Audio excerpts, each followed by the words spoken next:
Rajasthan police के मुखिया रहे उत्कल रंजन साहू को आरपीएससी की नई जिम्मेदारी सौंप दी गई है।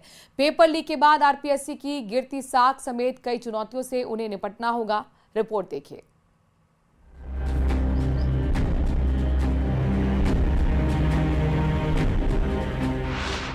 यूआर साहू बने आरपीएससी के नए चेयरमैन। पेपर लीक की चुनौतियों के बीच मिली कमान। अनुभव का मिलेगा लाभ, आरपीएससी की साख होगी मजबूत।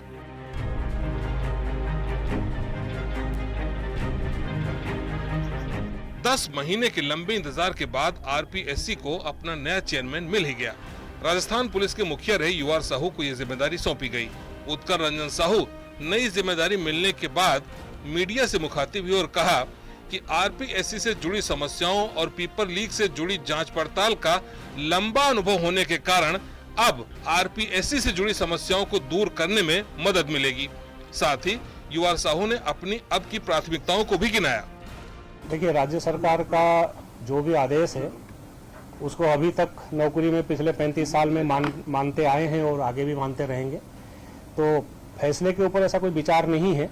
बाकी जिम्मेदारी मिली है तो जिस हिसाब से इसको जिम्मेदारी को पूरा करने का प्रयास अपने तरफ से होना चाहिए वो प्रयास करेंगे और काम जितना बेटर हो सकता है उसको करने की प्रयास करेंगे।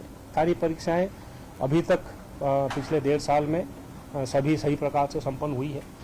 तो प्रयास वही रहेगा जिस तरीके से पिछले 1.5 साल से परीक्षाएं आयोजित हुई है बिना किसी समस्या के प्रॉब्लम पे, उसी तरीके से उसको आगे आयोजित कराया जाए। दरअसल आरपीएससी अध्यक्ष पद पर संजय श्रोत्रिय का कार्यकाल 1 अगस्त 2024 को खत्म हो गया था, जिसके बाद से ही ये पद खाली चल रहा था। हालांकि आरपीएससी मेंबर कैलाश चंद्र मीणा को कार्यवाहक अध्यक्ष बनाया गया था।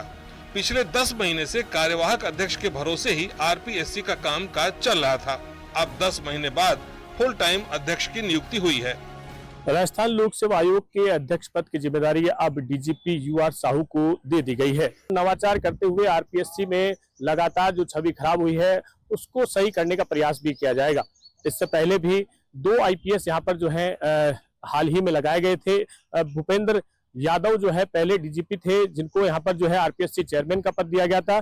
हाल ही में जो यहाँ से गए हैं संजय श्रोत्रिय, वो भी आईपीएस थे जिन्हें यहाँ पर जो है अध्यक्ष पद की जिम्मेदारी दी गई थी। पिछले लंबे समय से यह पद जो है खाली था और यहाँ के सदस्य कैलाश चंद्र मीणा को कार्यवाहक के रूप में यहाँ पर जिम्मेदारी सौंपी गई थी। लेकिन अब एक बार फिर अध्यक्ष मिलने के बाद यह माना जा रहा है कि जल्द ही परीक्षाएं आयोजित होगी और सफलतम रूप से सभी परीक्षाओं को आयोजित कराया जा सकता है। आपको बता दें कि डीजीपी से आरपीएससी का चेयरमैन बनने वाले यूआर साहू हैं कौन? राजस्थान लोक सेवा आयोग के नए अध्यक्ष आरपीएससी में 2 साल के लिए उनकी नियुक्ति हुई। फरवरी 2024 में प्रदेश के डीजीपी बनाए गए। जून 2020 में डीजी रैंक पर प्रमोट किए गए थे। 1988 बैच के आईपीएस अफसर यूआर साहू उड़ीसा के रहने वाले हैं।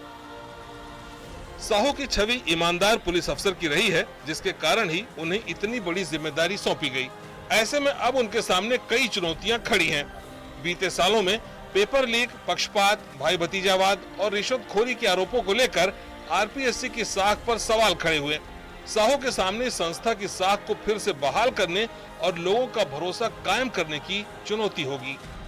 उत्कल रंजन साहू के आने के बाद इस पर और पहरा यहाँ पर हो सकता है और विगत दिनों यहाँ पर जो है परीक्षाएं लीक भी हुई थी, पेपर लीक भी हुए थे और कई गिरफ्तारियां हुई थी। तो ऐसे में छवि जो है वो आरपीएससी की खराब हुई थी। उस छवि को एक बार फिर सुधारने के लिए एक बार फिर जो है डीजीपी को यहाँ पर रहते हुए तैनात किया गया है। तो अब एक बड़ा कदम जो है सरकार की ओर से माना जा रहा है और देखने वाली बात होगी कि अब आगामी दिनों में किस तरह के नवाचार होते हैं और युवाओं को किस तरह से इसमें राहत मिल सकती है। कैमरा पर्सन कौशल सिंह के साथ अशोक सिंह, न्यूज़ 18 अजमेर।